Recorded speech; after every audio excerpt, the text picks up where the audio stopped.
오후 3시 반, 아파트 놀이터 벤치에 어르신들이 나란히 앉아 계십니다. 여러분, 노후를 편하게 지내려면 자식 곁에 있는 게 좋을까요? 따로 사는 게 좋을까요? 여쭤보면 대부분 이렇게 말씀하십니다. 당연히 곁에 있어야지. 혼자 살다 쓰러지면 누가 알아? 손주도 보고 서로 의지도 하고. 그게 사람 사는 거지. 다 맞는 말입니다. 하나도 틀린 말이 없어요. 그런데 실제로 자식 집에 들어가 사신 분들 이야기를 들어보면 나오는 말이 좀 다릅니다. 저녁 설거지를 마치고 행주를 걸어둡니다. 거실에서는 딸 부부가 텔레비전을 보고 있습니다. 소파 한쪽이 비어 있는데 그 자리에 앉지 않고 그냥 방으로 들어가십니다. 그게 제일 마음이 편하거든요. 문을 닫고 침대에 걸터 앉아 시계를 보니 이제 8시입니다. 잘 시간은 멀었고 나갈 데는 없습니다. 텔레비전 소리는 벽 너머로 들리는데 그 소리가 참 멀게 들립니다. 여러분, 지금 사시는 집에서 제일 편한 자리가 어디입니까? 그 자리에 눈치 안 보고 앉으실 수 있습니까? 같이 사는데 외롭다고 하십니다. 내 집인데 눈치가 보인다고 하십니다. 하루 종일 집에 있었는데 앉아본 적이 없다고 하십니다. 참 이상하죠? 혼자 살면 외로울까봐 같이 사는 건데 왜 같이 살면서 더 외로워질까요? 아까 그 놀이터 벤치를 다시 보십시다. 저기 앉아 계신 분들은 자식이 없어서 나오신 게 아닙니다. 자식이 있어서 나오신 겁니다. 통계청 자료를 보면 우리나라 고령자 가구 10집 가운데 7집이 이미 자식과 따로 삽니다. 자식이 안 모셔가서가 아닙니다. 지금 이 나라에서 가장 흔한 노후의 모습이 그렇습니다. 오늘은 저 벤치에 앉아 계셨던 세 분 이야기를 들려드리려고 합니다. 세 분 다 자식을 사랑해서 나서신 분들입니다. 그런데 3년 뒤가 완전히 달랐어요. 한 분은 방을 얻고도 여행 가방을 못 푸셨고, 한 분은 친구 장례식장에 못 가셨고, 한 분은 소녀가 던진 한마디에 모든 걸 멈추셨습니다. 끝까지 들으시면 지금 내 노후에 무엇이 빠져 있는지, 자식과 사이 나빠지지 않고 그걸 되찾으려면 어떻게 하면 되는지 아시게 됩니다. 그리고 그 소녀가 한 말도 뒤에 나옵니다. 무릎이 아프다는 말보다 그 한마디가 더 무서웠어요. 지금 이야기 시작합니다. 첫 번째 어르신은 정읍에 사시던 75 고순덕 어르신입니다. 남편분을 8해 전에 먼저 보내셨어요. 처음 한 해는 텔레비전을 하루 종일 켜놓고 지내셨습니다. 보려고 켠 게 아니라 끄면 집이 너무 조용해서 켜두신 겁니다. 그러다 이듬해 봄에 마당 옆 텃밭을 다시 손보기 시작하셨습니다. 고추 20포기, 상추 한이랑, 대파 조금. 아침에 물을 주고 오전에는 마을회관에서 화투 몇 판을 치고 점심을 먹고 나면 밭에 쪼그리고 앉아 풀을 뽑으셨습니다. 저녁이면 툇마루에 앉아 해지는 걸 보셨어요. 외롭지 않다고는 못합니다. 그래도 하루가 어디로 흘러가는지는 아는 삶이었습니다. 아침에 눈을 뜨면 오늘 뭘 할지 알고 있는 삶. 그게 얼마나 큰 건지는 잃어보기 전에는 잘 모릅니다. 딸 미영 씨는 인천에 살았습니다. 1년에 2번 명절에 손자 도윤이를 데리고 내려왔습니다. 며칠 북적거리다 올라가면 집이 다시 조용해졌습니다. 순덕 어르신은 딸한테 바라는 게 없었습니다. 그저 잘 살아라, 아프지 마라. 그게 전부였어요. 그런데 지난 봄에 전화가 한 통 왔습니다. 엄마, 나 부탁이 하나 있는데. 딸 목소리가 평소와 달랐습니다. 왜? 무슨 일 있냐? 있잖아, 도윤이가 어린이집을 2시에 마치거든? 근데 우리 부부 퇴근이 7시야. 그 사이에 봐줄 사람이 없어. 돌봄 교실은 대기가 30명이래. 순덕 어르신은 잠깐 아무 말도 못 하셨습니다. 그래서 나더러 도윤이를 봐달라는 거냐? 엄마, 우리 집에 와서 같이 살면 안 될까? 작은 방 있잖아. 거기 엄마 방으로 쓰면 돼. 짐 정리해 놓을게. 엄마, 거기서 혼자 계시는 것도 요즘 걱정돼. 이제 나이도 있으시잖아. 같이 살면 서로 좋지 않겠어요? 그 말이 틀린 말이 아니었습니다. 순덕 어르신도 가끔 그런 생각을 하셨거든요. 새벽에 화장실 가다 어지러워 문틀을 잡은 날이 있었습니다. 불도 못 켜고 한참을 그렇게 서 계셨습니다. 내가 여기서 쓰러지면 며칠 뒤에나 알겠구나. 그 생각이 오래 남았습니다. 엄마, 급하게 대답 안 해도 돼. 생각해봐. 그런데 가능하면 다음 달쯤 하시면 좋겠어. 도윤이 적응 기간이라서 며칠을 고민하셨습니다. 밭에 물을 주면서도 밤에 천장을 보면서도 생각하셨습니다. 가야 하나 말아야 하나. 그러다 도윤이 얼굴이 떠올랐습니다. 명절마다 현관문이 열리면 할머니 하고 달려와 다리에 매달리던 아이. 그 아이가 어린이집 끝나고 혼자 있으면 얼마나 심심할까. 둘 다 직장 다니느라 바쁜데 내가 안 도와주면 누가 도와주나. 결국 결심하셨습니다. 옆집 명자 씨한테 말씀하셨습니다. 나 인천 올라가네. 마네 집에서 살게 됐어. 명자 씨가 놀랐습니다. 아니 갑자기 왜? 여기서 잘 지내고 있었잖아. 손주 봐줘야 해서. 딸이 맞벌이라 텃밭은 명자 씨한테 맡기셨습니다. 내가 물 줄 테니까 걱정 말어. 40년 넘게 산 집에서 들고 갈 수 있는 건 여행 가방 하나였습니다. 옷 몇 벌, 속옷, 양말, 그리고 남편 사진 한 장. 인천 가는 버스 안에서 창밖을 보시면서 이렇게 생각하셨답니다. 잘하는 거겠지. 딸도 좋고 성자도 좋고 나도 덜 외롭고 다 좋아지는 거겠지. 아파트 현관에서 딸이 기다리고 있었습니다. 엄마 왔어. 힘들었지? 도윤이가 달려와 안겼습니다. 할머니, 도윤이를 안아 올리는데 눈에 눈물이 핀 도셨답니다. 그래, 이 맛에 사는 거지. 딸이 작은 방 문을 열어줬습니다. 엄마, 여기가 엄마 방이야. 침대 하나, 옷장 하나. 창밖으로 다른 동 아파트가 보이는 방이었습니다. 충분하다고 하셨습니다.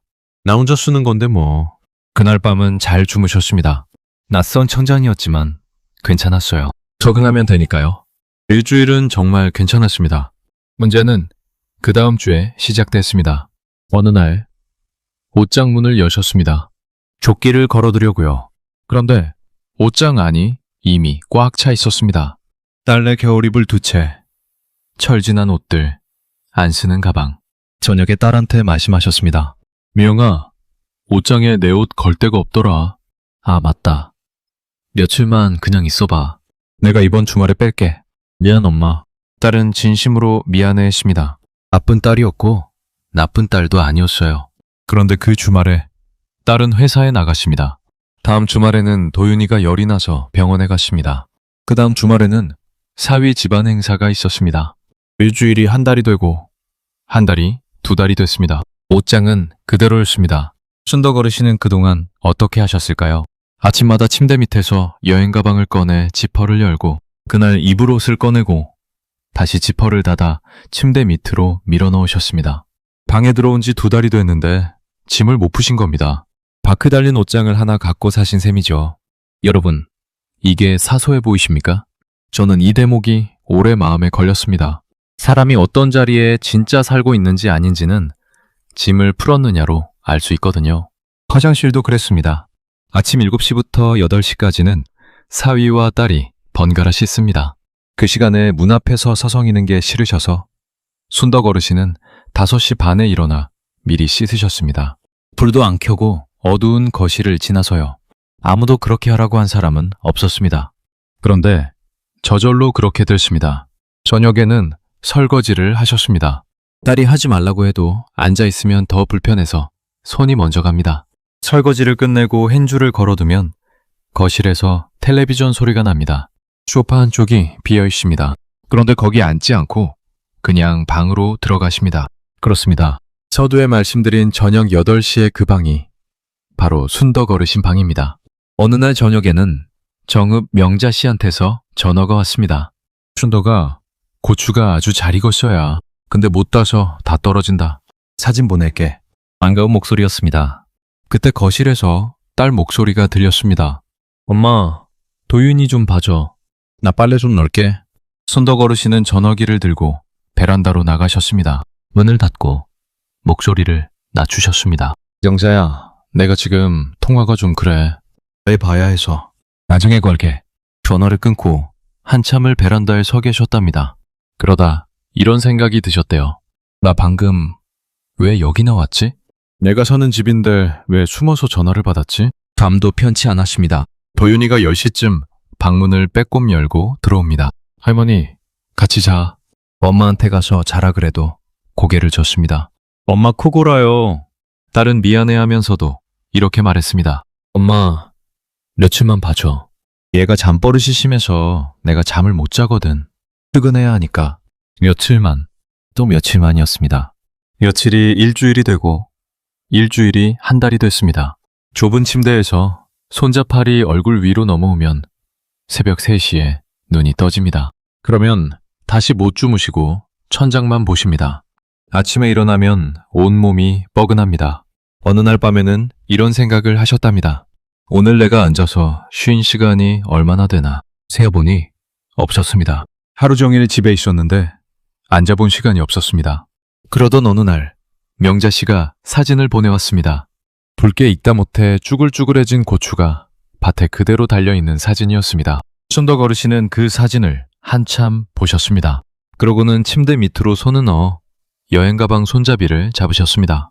열지도 않고 끌어내지도 않고 그냥 손잡이만 한참 잡고 계셨답니다. 그날 딸이 퇴근하고 들어와 이렇게 말했습니다. 엄마, 진짜 고마워. 엄마 없었으면 우리 어떻게 살았을까? 순덕 어르신은 웃으며 대답하셨습니다.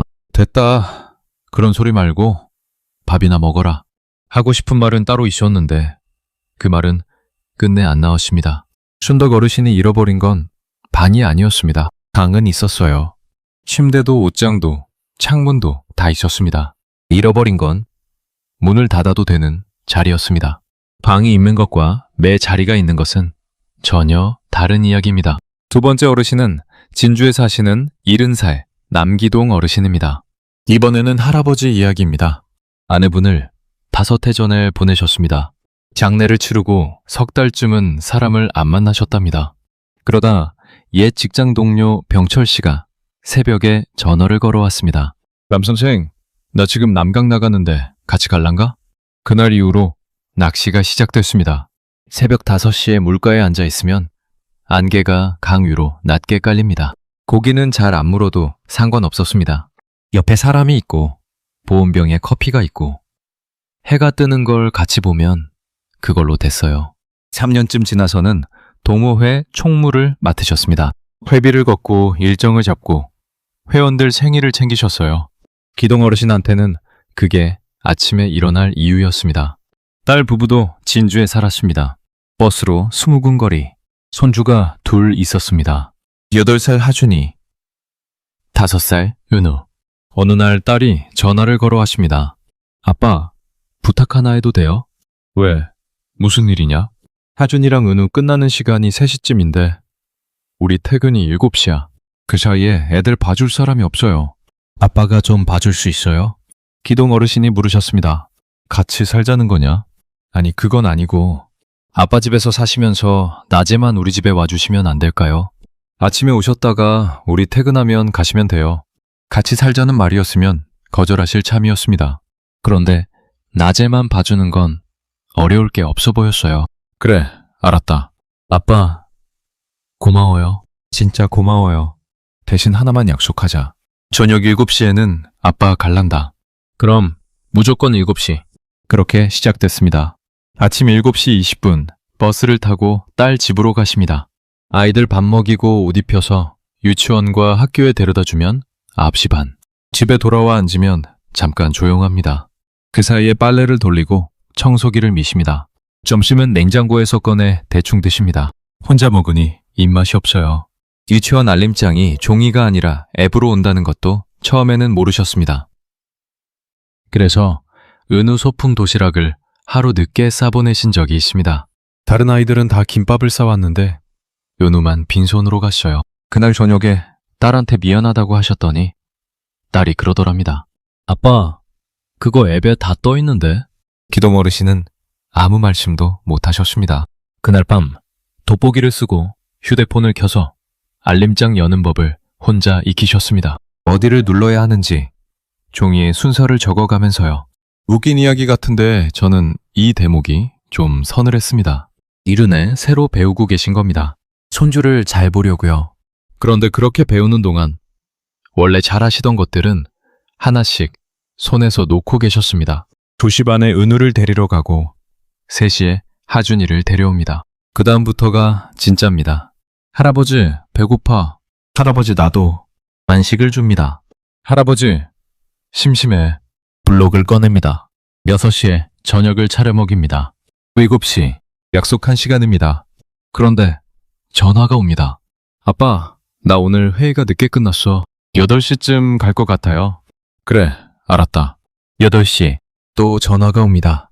아버님, 저 오늘 회식이라서요. 죄송해요. 오늘만요. 9시에 사위가 들어옵니다. 아버님, 고생하셨어요. 기동 어르신은 가방을 챙기고 밖으로 나오십니다. 버스 정류장까지 걸어가는 동안 아무 말도 안 하십니다. 버스 창밖으로 어두운 거리가 지나갑니다. 아침 7시에 나오셨으니 14시간이 지난 겁니다. 집에 도착하면 10시가 넘습니다. 씻고 누우면 자정입니다. 내일 아침에 또 6시 반에 일어나야 합니다. 그런 날이 일주일에 하루면 괜찮습니다. 그런데 월요일에는 야근, 화요일에는 회식, 수요일에는 출장 복귀가 늦고, 목요일에는 학부모 모임, 금요일에는 둘 다 늦습니다. 오늘만요. 오늘만. 그 말을 몇 번이나 들으셨는지 모릅니다. 아무도 나쁜 마음으로 그런 게 아닙니다. 딸도 사위도 회사에서 밀려나지 않으려고 버티는 중이었어요. 그런데 그 버팀의 무게를 어디에 얹었는지는 아무도 세어보지 않았습니다. 현관 옆에는 낚싯대가 세워져 있습니다. 처음 2달은 주말에 한 번씩 나가셨습니다. 그 다음부터는 주말에도 손주가 옵니다. 낚싯대에 먼지가 앉기 시작했습니다. 동호회 총무는 반년 만에 다른 사람한테 넘기셨습니다. 회비 거둘 시간이 없어서요. 회원들이 남선생 요즘 왜 안 나오냐고 물으면 이렇게 대답하셨습니다. 애들 봐야 해서. 그 한마디면 아무도 더 안 묻습니다. 손주 본다는 말은 참 편리한 말입니다. 모든 거절을 다 설명해 주거든요. 냉장고 문에는 건강검진 안내문이 자손 밑에 끼워져 있었습니다. 봄에 온 걸 여름까지 미루고 여름에 다시 가을로 미루셨습니다. 날짜를 잡으려고 달력을 보면 월요일도 화요일도 수요일도 다 손주입니다. 뒷날이 없었어요. 그러다 10월 어느 날 새벽에 전화가 왔습니다. 병철 씨 아드님이었습니다. 아버지가 어젯밤에 가셨습니다. 기동 어르신은 한참 동안 말을 못 하셨습니다. 말인이 언제냐? 모레 아침 8시입니다. 전화를 끊고 달력을 보셨습니다. 모레 아침 8시면 하준이 학교 데려다 주고 은우 유치원 보낼 시간입니다. 딸한테 전화를 걸려고 휴대폰을 드셨다가 그냥 내려놓으셨습니다. 딸도 그 주에 중요한 발표가 있다고 했거든요.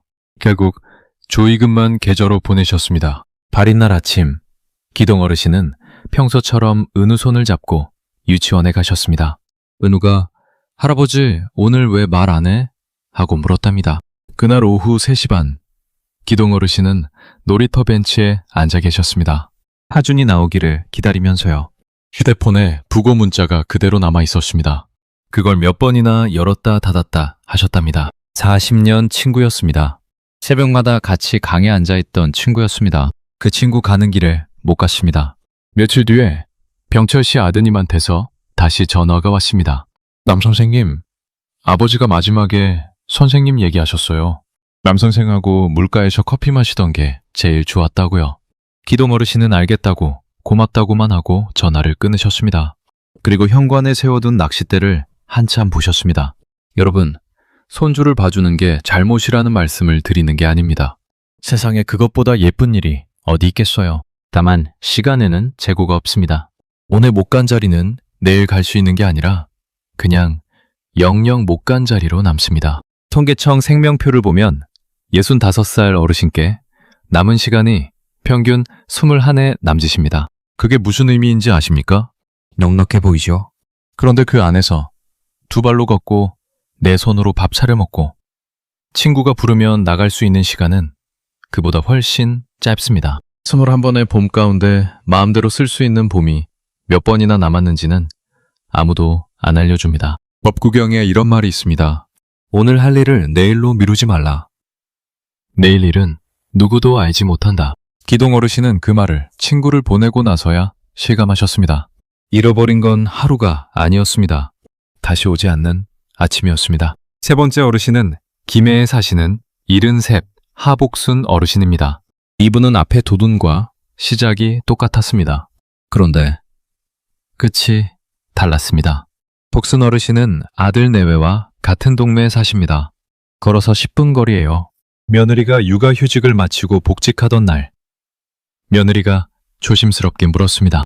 어머니, 제가 복직하면 소아 좀 봐주실 수 있으세요? 복순 어르신은 그럼 당연하지 하고 대답하셨습니다. 내가 안 보면 누가 보겠냐.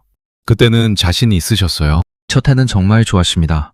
서아가 걷기 시작하고 말을 배우고 할머니를 할미라고 부르기 시작했습니다. 아침에 아들 집에 가면 서아가 현관에서 기다리고 있었습니다. 2년째부터 달라졌습니다. 서아가 뛰어다니기 시작하니 잠시도 눈을 뗄 수 없었고 앉았다 일어났다를 하루에 수백 번 하십니다. 무릎이 시큰거리기 시작했습니다. 처음에는 파스를 붙이고 넘기셨어요. 나이 먹으면 다 그렇지 하면서요. 3년째가 되니 아침에 일어날 때 무릎이 잘 안 펴졌습니다. 계단을 내려갈 때 찌릿찌릿했습니다. 서아를 안아 올릴 때마다 허리가 끊어질 것 같았습니다. 할미 안아줘. 서아야, 할미가 오늘은 허리가 아파서. 그런데도 손녀가 울면 이를 악물고 안아 올리셨습니다. 어느 날 아침에는 침대에서 일어나려는데 무릎이 안 펴져서 한참을 앉아 계셨습니다. 오늘은 좀 쉴까? 그런 생각을 하시다가 시계를 보니 8시였습니다. 안 가면 서아를 봐줄 사람이 없습니다. 파스를 붙이고 집을 나서셨습니다. 그러다 결국 병원에 가시게 됐습니다. 엑스레이를 찍고 결과를 보던 의사가 이렇게 말했습니다. 어머니, 무릎 연골이 많이 다르셨어요. 허리도 눌린 곳이 있고요. 평소에 앉았다 일어나는 걸 많이 하십니까? 손주를 3년째 보고 있어요. 의사가 고개를 끄덕이더랍니다. 그래서 그러시군요. 어머니 또래분들 중에 손주 보시다가 무릎 망가지는 분들 많습니다.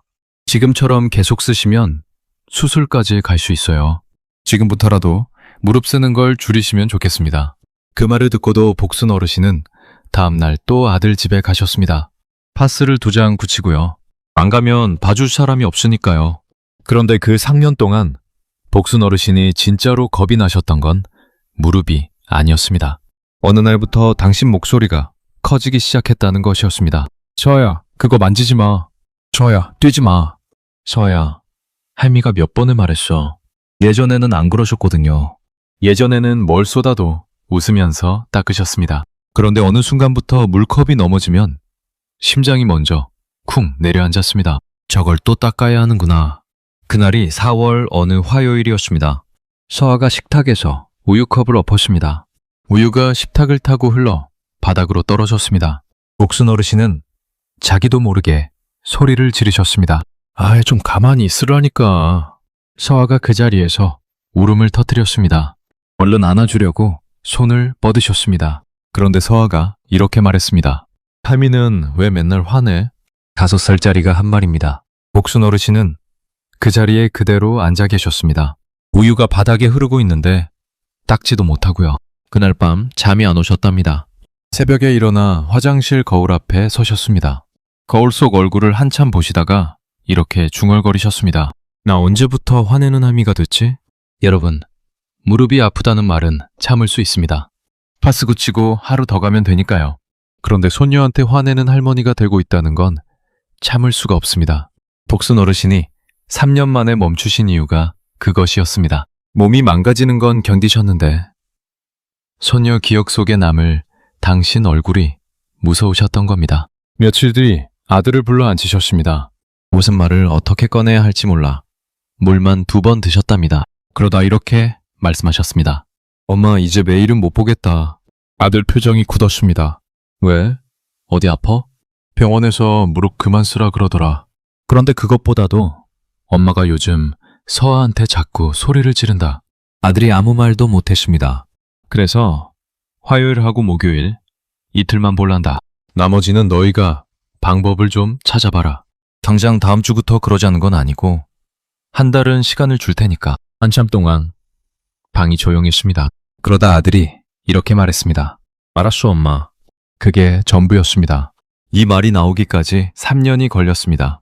그리고 그날 저녁 아들이 돌아가고 나서 복순 어르신은 소파에 앉아 한참을 우셨답니다. 시원해서 운 게 아니라 미안해서 우셨습니다.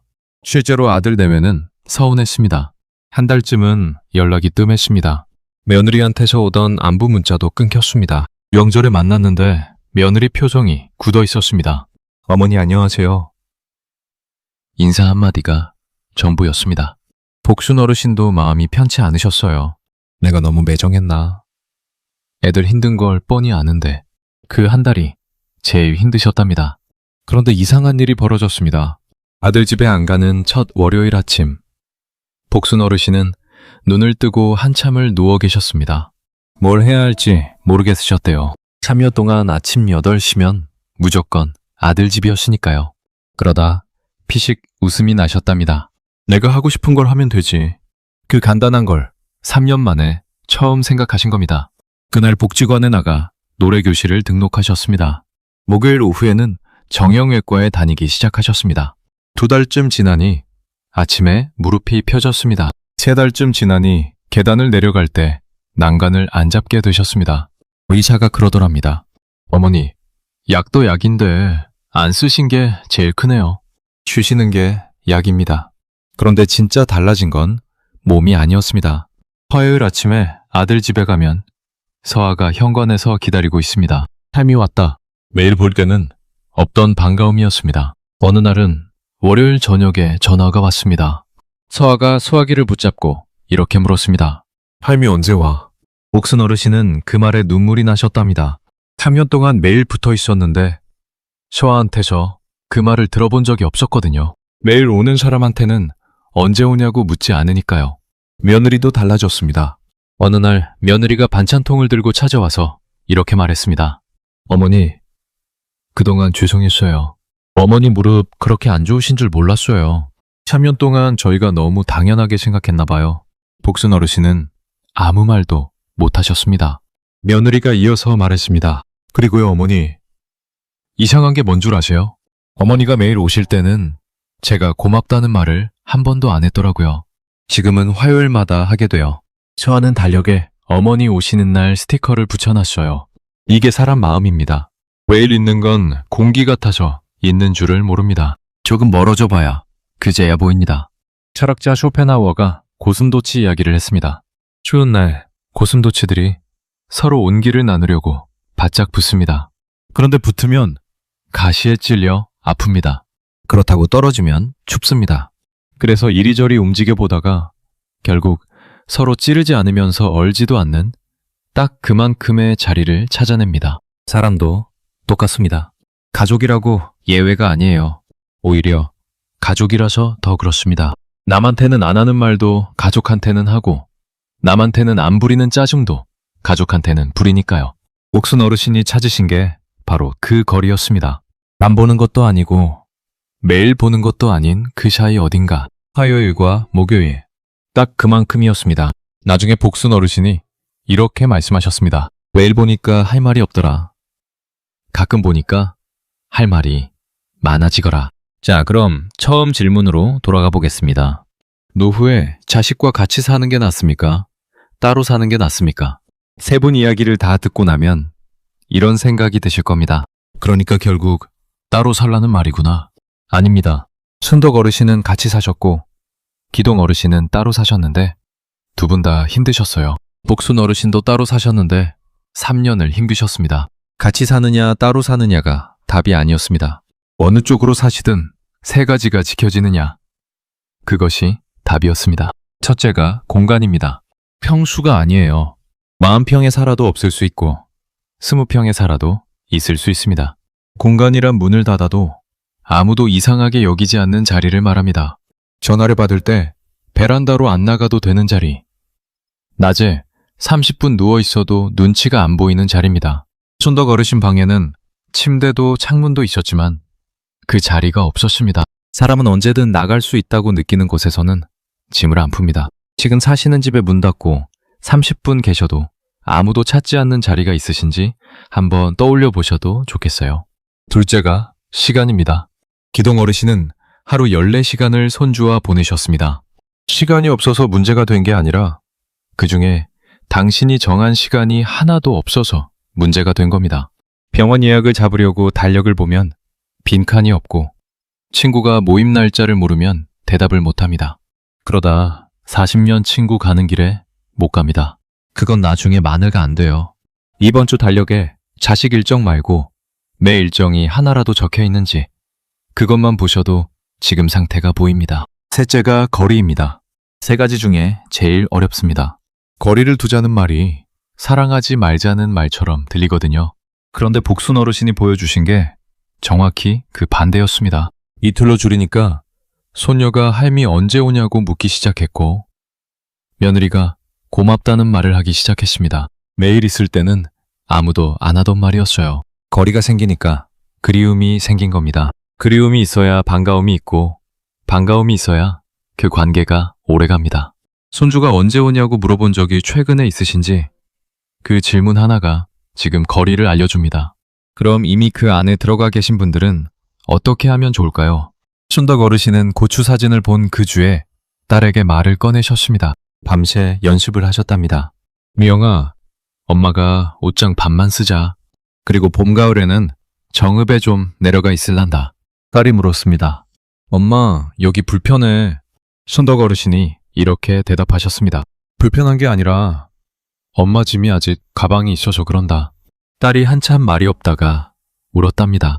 그 주말에 옷장이 비워졌습니다. 이제 순덕 어르신은 4월과 10월에 정읍에서 한 달씩 지내십니다. 도윤이도 방학이면 내려옵니다. 시골 할머니 집이 생긴 셈이죠. 기동 어르신은 수요일을 가져오셨습니다. 아빠가 수요일은 못 간다. 그날은 아빠 날이다. 딸이 처음에는 난감해했는데 하루가 비니까 신기하게 방법이 생기더랍니다. 학원 하나를 조정하고 사위가 그날은 재택으로 돌리고요. 그 수요일에 미뤄뒀던 건강검진을 받으셨습니다. 낚싯대 먼지도 닦으셨고요. 세 분 다 자식과 인연을 끄는 게 아닙니다. 손주를 안 보겠다고 하신 것도 아니에요. 다 하겠다 해서 여기까지 하겠다로 바꾸신 것 뿐입니다. 그런데 그 한 칸 차이가 3년 뒤를 완전히 바꿔놓았습니다. 그리고 세 분 다 말하는 방식이 같았습니다. 못하겠다고 하지 않고 어디까지 할 수 있는지를 말씀하셨어요. 화요일하고 목요일은 볼란다. 수요일은 못 간다. 봄, 가을에는 내려가 있을란다. 이렇게 요일로 말해야 달력에 적힙니다. 좀 힘들다, 요즘 무리다 같은 말은 자식 귀에 잘 안 들어가거든요. 그리고 당장 내일부터가 아니라 한 달 뒤부터 그러자고 하셨습니다. 자식도 준비할 시간이 필요하니까요. 미리 알려드릴 게 하나 있습니다. 이 말을 꺼내면 자식은 10중 8구 서운해합니다. 복순 어르신도 한 달을 그렇게 보내셨어요. 그런데 그 서운함은 지나갑니다. 지나가고 나면 고마움이 그 자리에 들어옵니다. 반대로 참고 계속하시면 서운함은 안 생깁니다. 대신 당연함이 자리를 잡습니다. 그리고 당연함은 절대로 고마움으로 안 바뀝니다. 오늘 제목을 보고 들어오신 분들 중에 이런 생각하신 분 계실 겁니다. 자식이 필요 없다니. 그런 말이 어디 있느냐고요? 맞습니다. 자식이 필요 없다는 말이 아닙니다. 자식이 있어도 이 세 가지가 없으면 노후가 편하지 않더라는 이야기예요. 딸이 셋이어도 밤마다 방문 닫고 앉아 계신 분이 있고 자식이 멀리 있어도 아침이 기다려지는 분이 있습니다. 그 차이를 만든 건 자식 숫자가 아니었습니다. 문을 닫아도 되는 자리 하나, 내가 정한 하루 한 칸, 그리고 매일이 아닌 적당한 간격, 그것이었습니다. 다시 그 놀이터로 가보겠습니다. 오후 3시 반, 벤치에 앉아 계신 분들, 그분들은 자식이 없어서 거기 계신 게 아니었습니다. 자식이 있어서 계셨습니다. 그 자리에 앉아 계신 게 잘못이라는 말씀을 드리는 게 결코 아닙니다. 저는 그 벤치가 이 나라에서 제일 성실한 자리라고 생각해요. 다만 그 벤치에 앉아 계시는 동안 여러분의 다른 자리가 하나씩 사라지고 있지는 않은지 그것만 한번 보시면 좋겠습니다. 서두에 여쭤봤던 걸 다시 여쭙겠습니다. 지금 사시는 집에서 제일 편한 자리가 어디입니까? 그 자리에 눈치 안 보고 앉으실 수 있습니까? 만약 그 자리가 마땅히 떠오르지 않으신다면 그건 여러분이 무언가를 잘못하셔서가 아닙니다. 우리 세대는 그렇게 배웠습니다. 부모는 자식한테 다 주는 사람이고 남은 걸 주는 게 아니라 있는 걸 다 주는 게 사랑이라고요. 그렇게 배워서 그렇게 사셨습니다. 그 방식으로 자식을 키워내셨고 그건 정말 대단한 일입니다. 다만 이제는 조금 다르게 하셔도 됩니다. 매일은 못하겠다고 말해도 됩니다. 화요일과 목요일만 하겠다고 정하셔도 됩니다. 봄, 가을에는 내 집에 내려가 있겠다고 하셔도 됩니다. 그게 이기적인 게 아니에요. 자식하고 오래 잘 지내려고 하는 일입니다. 내가 성해야 손주를 안아줄 수 있고 내 하루가 있어야 자식 앞에서 얼굴이 펴집니다. 지쳐서 소리 지르는 할머니로 남는 것보다 일주일에 2번 웃는 얼굴로 오는 할머니로 남는 편이 손주한테도 훨씬 좋습니다. 손주가 자라서 기억한 할머니가 몇 시간을 봐줬는가가 아닙니다. 할머니 얼굴이 어땠는가입니다. 복순 어르신이 요즘 그러신답니다. 처아가 크면 나를 웃던 할미로 기억했으면 좋겠다고요. 그러려면 매일은 안 되겠더라고. 그렇게 말씀하십니다. 기동 어르신은 수요일마다 남강에 나가십니다. 보온병에 커피를 늘 2잔 분량 담으신답니다. 한 잔은 병철 씨 몫이라고 하시면서요. 여러분, 오늘 하루 중에 여러분이 정하신 시간이 얼마나 있었습니까? 그게 30분이라도 있었으면 오늘은 괜찮은 하루입니다. 하나도 없었다면 매일은 30분만 만들어 보셔도 좋겠어요. 그 30분이 여러분 노후의 시작입니다. 마지막으로 여쭙고 싶은 게 있습니다. 여러분, 집에서 제일 편한 자리는 어디입니까? 그리고 손주를 일주일에 며칠이나 보고 계십니까? 댓글로 알려주시면 좋겠습니다. 같은 자리에 앉아 계신 분들이 생각보다 많으실 겁니다. 그 댓글 하나가 오늘 저 벤치에 앉아 계신 어느 분께는 큰 힘이 될 겁니다. 오늘도 끝까지 함께 해주셔서 진심으로 감사드립니다. 지금까지 황금 노후였습니다. 65 이후의 삶은 딱 2가지로 갈립니다. 하루하루가 여유롭고 편안하신 분, 그리고 눈 감는 날까지 쉴 틈 없이 피곤하신 분. 그런데 그 차이를 만드는 게 돈도 아니고 건강도 아니었습니다.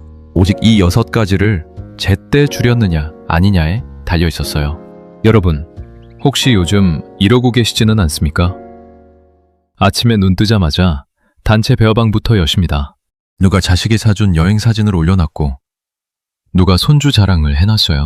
다 읽고 나면 이상하게 기분이 가라앉습니다. 그러고는 나가기 싫은 모임에 옷 갈아입고 나가서 2시간 웃다가 돌아오시죠.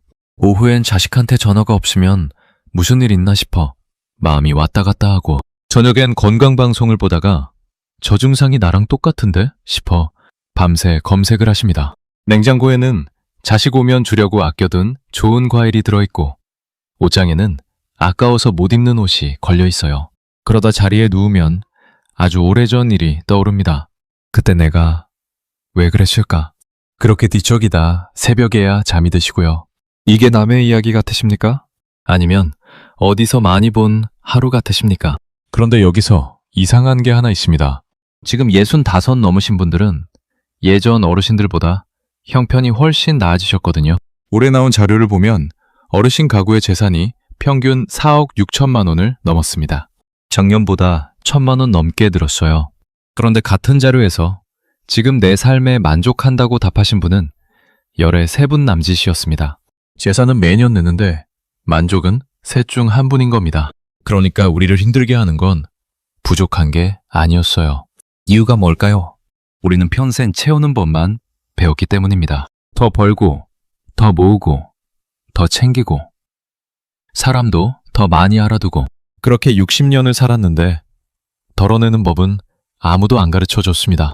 그래서 걱정거리는 느는데 지고 있던 짐은 하나도 못 내려놓은 겁니다. 짐이 무거우면 아무리 좋은 풍경이 눈앞에 있어도 구경할 엄두가 안 나죠. 반대로 노년이 편안해 보이는 분들은 특별한 걸 얻으신 게 아니었습니다. 버리셨어요. 그럼 무엇을 버리셨을까요? 오늘은 65부터 반드시 줄여야 할 6가지를 말씀드리겠습니다. 끝까지 들으시면 그 중에 지금 나를 제일 무겁게 누르는 게 무엇인지 아시게 되고 그 하나를 오늘 저녁에 어떻게 내려놓는지도 알려드리겠습니다. 어려운 게 아니에요. 오늘 나오는 어느 분은 손가락 하나 움직이는 걸로 시작하셨습니다. 그리고 미리 한 가지만 말씀드리면 오늘 이야기에는 자식들한테 반찬 한 통 안 해보내고 손주도 안 봐주시는 분이 나오십니다. 처음엔 참 정없는 양반이다 싶으실 거예요. 그런데 그 이유를 아시고 나면 생각이 달라지실 겁니다. 지금 이야기 시작합니다. 첫 번째로 줄여야 할 것은 피곤한 관계입니다. 원주에 사시는 문복선 어르신. 69이세요. 남편을 보내신 지 4년 되셨고 아파트 302호에 혼자 사십니다. 이분 휴대전화에는 단체 대화방이 6개 들어있었습니다. 고등학교 동창방, 개 모임방, 예전 직장 사람들 방, 아파트 부녀회방, 등산 모임방, 그리고 언제 들어갔는지 기억도 안 나는 방 하나. 아침에 눈 뜨면 제일 먼저 하시는 일이 이 6개를 다 확인하는 거였어요. 밤새 쌓인 게 100개가 넘을 때도 있었답니다. 그 중에 정작 복선 어르신한테 온 말은 하나도 없습니다. 그런데도 다 읽으셨어요. 안 읽으면 뭔가 놓치는 것 같아서요. 그날은 동창방에 사진이 올라왔습니다. 딸이 사줬다면서 공항에서 찍은 사진, 호텔 조식 사진, 바다 앞에서 웃는 사진, 밑에 축하한다는 답글이 20개쯤 달렸고 복선 어르신도 손가락으로 엄지 그림을 하나 눌러 보내셨습니다. 그리고 휴대전화를 엎어놓으셨어요. 그러고는 한참 앉아 계셨답니다. 창밖이 흐렸는데 그날따라 집이 참 조용하더랍니다. 여러분, 이게 부러워서 그러는 게 아닙니다. 그 친구가 잘 된 게 미운 것도 아니고요. 다만 그 사진을 보고 나면 매처지가 자꾸 눈에 들어오는 겁니다. 내 딸은 지난달에 전화 2번 했는데 나는 올해 어디 가본 데가 없는데 그렇게 나도 모르게 저울에 올라가게 돼요. 쇼펜하우어가 이런 말을 남겼습니다. 사람은 자기가 가진 것 때문에 불행해지는 게 아니라 남이 가진 것을 생각하기 때문에 불행해진다고요. 저는 이 말이 젊은 사람들 얘기인 줄 알았는데 나이 들수록 더 무섭게 맞는 말이더군요. 젊을 땐 비교를 해도 아직 만회할 시간이 있으니까 오기라도 생깁니다. 그런데 65 넘어서 하는 비교는 만회할 방법이 없어요. 그래서 그냥 초라함만 남습니다. 그리고 모임이 있었습니다. 복선 어르신은 사실 안 가고 싶으셨답니다. 그런데 3번 연속 빠지면 뒷말이 나올까봐 나가셨어요. 옷을 갈아입고 화장을 하고 버스를 2번 갈아타고 가셨습니다. 2시간 동안 나온 이야기는 늘 비슷했답니다.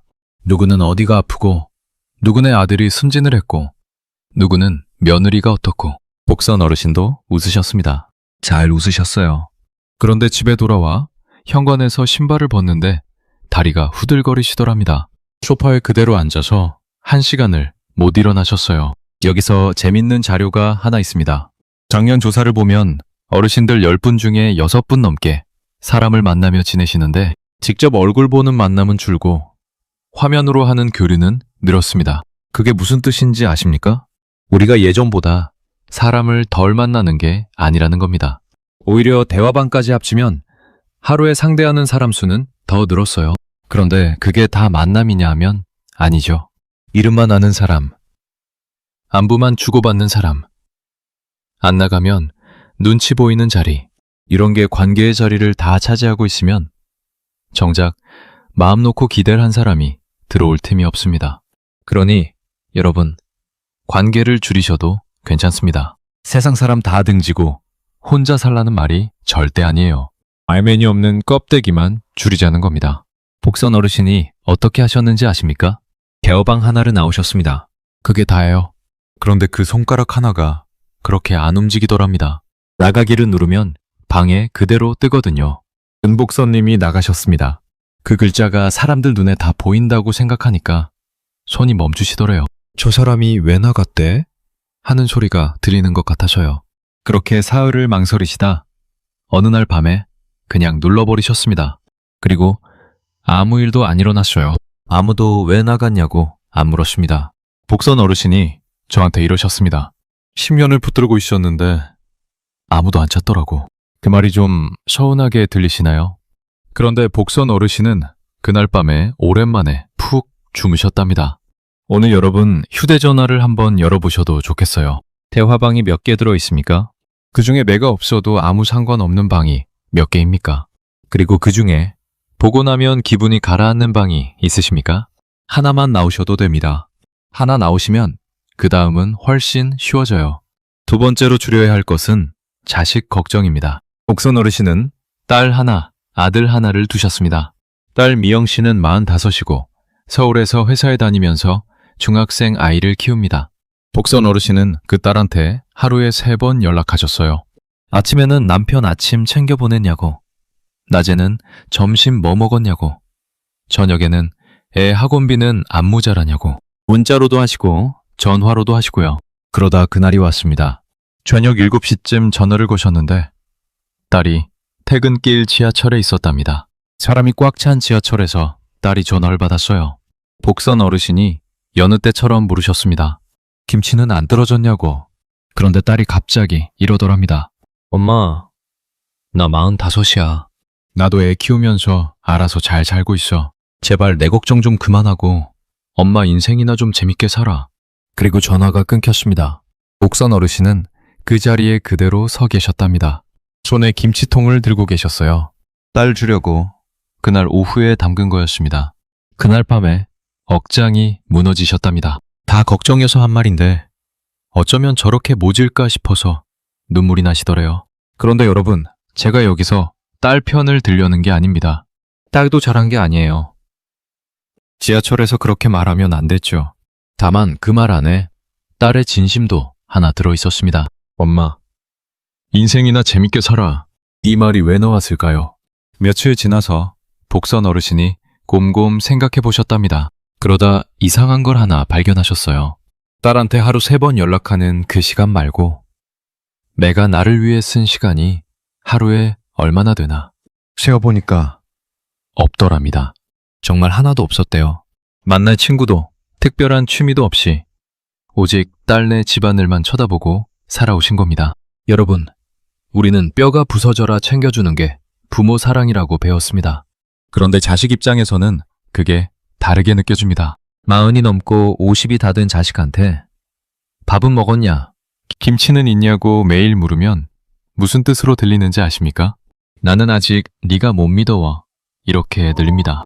걱정이라는 게 그렇습니다. 주는 사람한테는 사랑인데 받는 사람한테는 불신으로 도착해요. 그래서 복선 어르신이 마음을 고쳐 잡수셨습니다.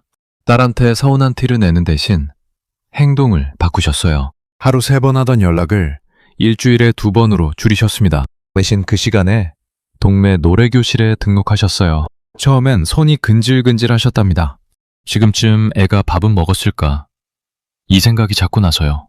그럴 때마다 휴대전화를 안 보이는 데 두셨습니다. 그런데 2달쯤 지나서 놀라운 일이 생겼어요. 딸이 먼저 전화를 하기 시작한 겁니다. 그것도 용건 없이요. 엄마 요즘 뭐하고 지내냐고. 노래교실은 재밌냐고. 예전에면 전화하면 잔소리부터 나오니까 딸이 피하기 바빴는데 이제는 엄마가 뭐하고 사는지가 궁금해진 거예요. 복선 어르신이 그러시더군요. 내가 손을 놓으니까 애가 오더라. 자식 걱정을 줄인다는 건 인연을 끊자는 말이 아닙니다. 끝까지 내가 챙겨줘야 한다는 그 마음 하나만 내려놓자는 거예요. 여러분, 자식들은 생각보다 잘 살고 있습니다. 먹고 살 능력도 충분하고요. 부모가 할 수 있는 건 묵묵히 믿어주고 가끔 따뜻한 밥 한 끼 사주는 것으로 충분합니다. 그리고 하나 더요. 부모가 자기 인생을 재밌게 살아야 자식도 마음이 편합니다. 엄마가 잘 지내고 있다는 걸 알면 자식은 자기 인생에 집중할 수 있어요. 그게 자식한테 주는 마지막 선물입니다. 3번째로 줄여야 할 것은 건강에 대한 염려입니다. 청주에 사시는 남상철 어르신, 72이세요. 이분 거실에 처음 들어가면 좀 놀라십니다. 장식장에 홍삼이 3통, 양파즙 한 상자, 흑마늘즙 한 상자, 눈에 좋다는 것, 무릎에 좋다는 것, 이름도 모르겠는 게 줄지어 있어요. 소파 옆에는 다리 마사지 기계가 있고 안마의자도 있습니다. 상철 어르신이 아침에 눈 뜨면 제일 먼저 하시는 일이 뭔지 아십니까? 화장실도 아니고 물도 아닙니다. 혈압계에 팔을 넣는 겁니다. 그리고 숫자가 조금이라도 평소보다 높으면 10분 뒤에 다시 재세요. 또 높으면 30분 뒤에 또 재십니다. 그렇게 3번을 재고 나면 아침이 다 갑니다. 그런 날은 밖에 안 나가세요. 오늘은 몸이 안 좋으니까 쉬어야지 하시면서요. 병원에 가시면 의사가 늘 같은 말을 합니다. 연세 드시면서 생기는 자연스러운 변화라고요. 그런데 그 말이 안 믿기시는 겁니다. 저 사람이 대충 보고 하는 말 아닌가 싶어져요. 그래서 집에 오시면 화면을 켜세요. 하얀 가운 입은 사람들이 나와서 무슨 병의 초기 증상 5가지를 말합니다. 그런데 신기하게도 그 5개가 전부 내 얘기 같습니다. 손이 저리고, 자다 깨고, 소화가 안 되고, 다리에 힘이 없고, 가슴이 철렁 내려앉으시죠? 그러고는 불안한 마음에 뭘 하나 주문하십니다. 여기서 숫자를 하나 보겠습니다. 어르신들이 하루에 방송을 보시는 시간이 평균 3시간 30분입니다. 동영상 보는 시간까지 따로 더 있고요. 그게 무슨 의미인지 아십니까? 하루에 3시간 반을 화면 앞에 계신다는 뜻이에요. 그런데 그 화면은 무서운 이야기를 할수록 사람들이 더 본다는 걸 알고 있습니다. 그러니 안심시키는 이야기보다 겁주는 이야기가 훨씬 많이 나올 수밖에 없어요. 여기서 우리가 꼭 구분해야 할 게 있습니다. 몸을 돌보는 것과 몸을 의심하는 것은 완전히 다릅니다. 돌보는 건 제때 밥 먹고 걷고 밤에 잘 자는 겁니다. 의심하는 건 하루에 혈압을 3번 재고 증상을 검색하는 거고요. 그런데 이상하게도 의심을 많이 할수록 마음이 놓이는 게 아니라 공포가 커집니다. 왜냐하면 나이 들면 누구에게나 흔하게 나타나는 증상들이 어떤 병의 초기 증상 목록에도 다 들어가 있거든요. 그러니 찾을수록 걸리는 게 나오는 겁니다. 창철 어르신도 그렇게 2년을 보내셨어요. 그러다 어느 날 며느리가 집에 왔다가 이런 말을 했답니다. 아버님, 이 집 유통기한 지났는데요.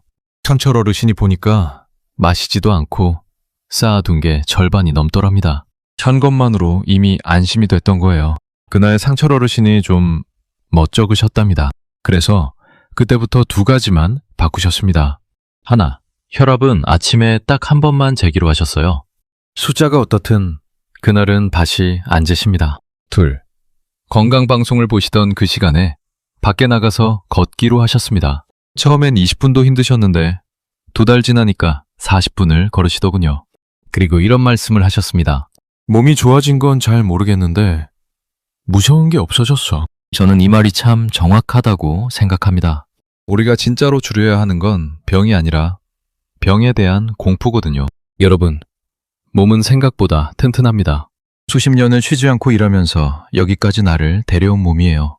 지금 여기저기 쑤시고 결리는 건 오래 쓴 물건이 조금 삐걱대는 것과 같습니다. 고장난 게 아니라 그동안 무리했으니 오늘은 좀 쉬엄쉬엄 하자는 신호예요. 그러니 그 신호를 병으로 번역하지 않으셔도 괜찮습니다. 4번째로 줄여야 할 것은 물건과 돈에 대한 욕심입니다. 이제 위층 이야기를 할 차례네요. 402호의 정말래 어르신, 75이세요. 서두에서 말씀드린 자식들한테 반찬 한 통 안 해보내고 손주도 안 봐주시는 그분입니다. 복선 어르신이 처음엔 이분을 좀 못마땅해 하셨어요. 엘리베이터에서 마주치면 인사는 잘 하시는데 딸이 손주 좀 봐달라고 해도 안 봐주시고 명절에도 자식들더러 오지 말라고 하신다는 얘기를 듣고는 참 정없는 양반이다 하셨답니다. 그런데 그해 가을에 2분이 같이 장을 보러 가실 일이 있었어요. 마트 과일 코너에서 복선 어르신이 사과를 고르시는데 상처 나서 싸게 파는 걸 봉지에 담으시더랍니다. 그걸 보고 말래 어르신이 웃으면서 이러셨답니다. 그거 누구 주려고요? 복선 어르신이 그러셨죠. 제가 먹을 거예요. 좋은 건 애들 오면 주려고 따로 사고요. 그러니까 말래 어르신이 잠깐 가만히 계시다가 이런 말씀을 하셨습니다. 나도 40년을 그러고 살았어요. 여러분, 이 대목을 좀 들어주시면 좋겠습니다. 말래 어르신도 예전엔 똑같으셨답니다. 과일을 사오면 멍든 것부터 깎아 드셨어요. 크고 예쁜 건 냉장고 안쪽에 넣어두셨습니다. 애들 오면 주려고요. 옷도 그러셨어요. 큰맘 먹고 산 좋은 옷은 옷장에 걸어두시고 집에서는 목이 늘어난 티셔츠만 입으셨습니다. 그렇게 사시다가 남편이 아프셨어요.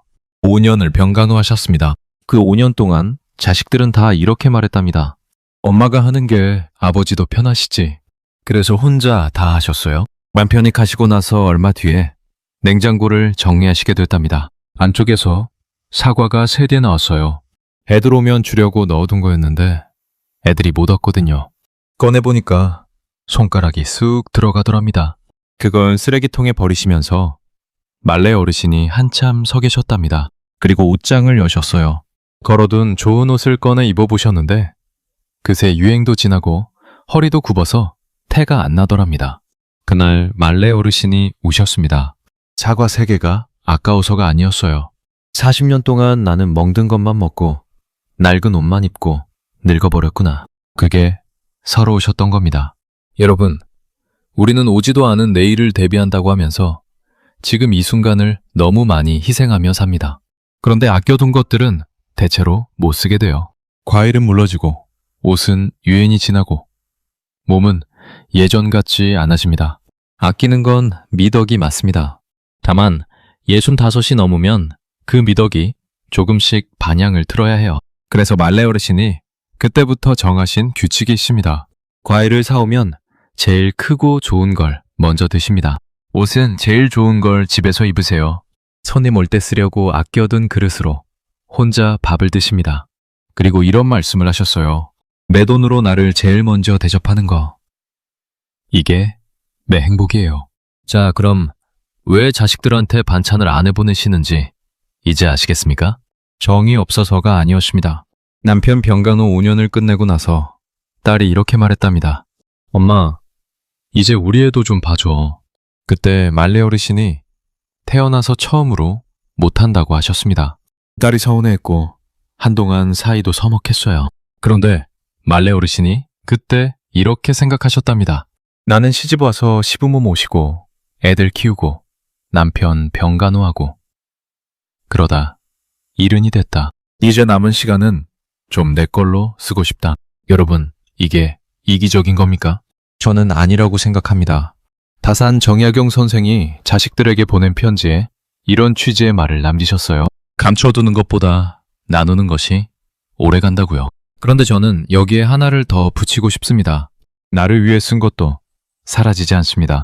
그날 먹은 좋은 사과 한 알, 그날 입고 나간 좋은 옷 한 벌, 그건 물러지지도 않고 유행도 안 지납니다.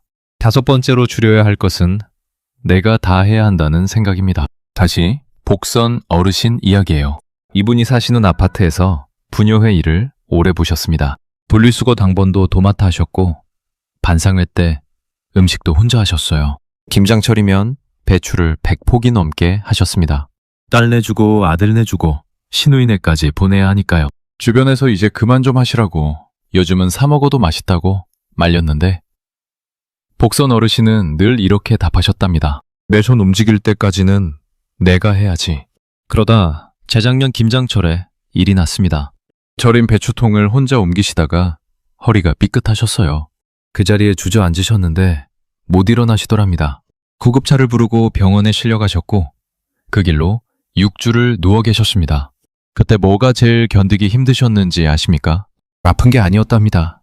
딸이 회사에 반차를 내고 병원에 와서 엄마 밥을 떠먹여주는데 그게 그렇게 미안하시더래요. 김장을 왜 했습니까? 애들 먹이려고 했죠. 그런데 그 김장 때문에 따님이 회사에 반차를 내고 병원에 앉아있게 된 겁니다. 복선 어르신이 그때 이렇게 생각하셨답니다. 내 몸 깎아서 다 챙겨주려다가 결국 애들한테 병원비랑 집만 안겼구나. 여러분, 내가 다 해야 한다는 그 마음은 사랑에서 나온 게 맞습니다. 그런데 65이 넘으면 그 사랑이 나를 다치게 할 수도 있어요. 그리고 내가 다치면 그 순간부터 가족 전체가 흔들립니다. 그러니 역할을 줄이는 건 무책임한 게 아니라 오히려 책임감 있는 겁니다. 김장을 100포기 하시던 걸 20포기로 줄이셔도 됩니다. 아니면 애들더러 사 먹으라고 하셔도 되고요. 명절에 전을 10가지 붙이시던 걸 3가지로 줄이셔도 됩니다. 내가 안 한다고 세상이 안 무너져요. 복선 어르신은 작년 김장을 20포기만 하셨습니다. 그리고 딸한테 이렇게 말씀하셨답니다. 올해는 이만큼만 했다. 모자라면 사 먹어라. 딸이 뭐라고 했는지 아십니까? 엄마, 진작 그러지. 완벽하게 다 해주시다가 일찍 몸져 눕는 것보다 조금 덜 해주시더라도 안 아프고 오래오래 곁에서 웃어주시는 게 자식들한테는 훨씬 고마운 일입니다. 6번째로 줄여야 할 것은 과거에 대한 후회입니다. 복선 어르신 집에는 4년째 손을 못 댄 곳이 하나 있었습니다. 안방 옷장 왼쪽 칸이에요. 남편 옷이 그대로 걸려 있었습니다. 겨울 잠바, 양복 2벌, 모자, 그리고 신발장에는 구두도 그대로 있었어요. 자식들이 몇 번을 정리하자고 했는데 복선 어르신이 못하게 하셨습니다. 사실은 무서우셨던 겁니다. 그걸 치우고 나면 정말 없어지는 것 같아서요. 그런데 복선 어르신을 4년 동안 붙들고 있던 건 그리움만이 아니었습니다. 후회였어요. 남편이 마지막 2년을 아프셨는데 그때 복선 어르신이 짜증을 많이 내셨답니다. 왜 이렇게 유난이냐고, 밥 좀 제대로 먹으라고, 병원 가자는데 왜 안 가느냐고.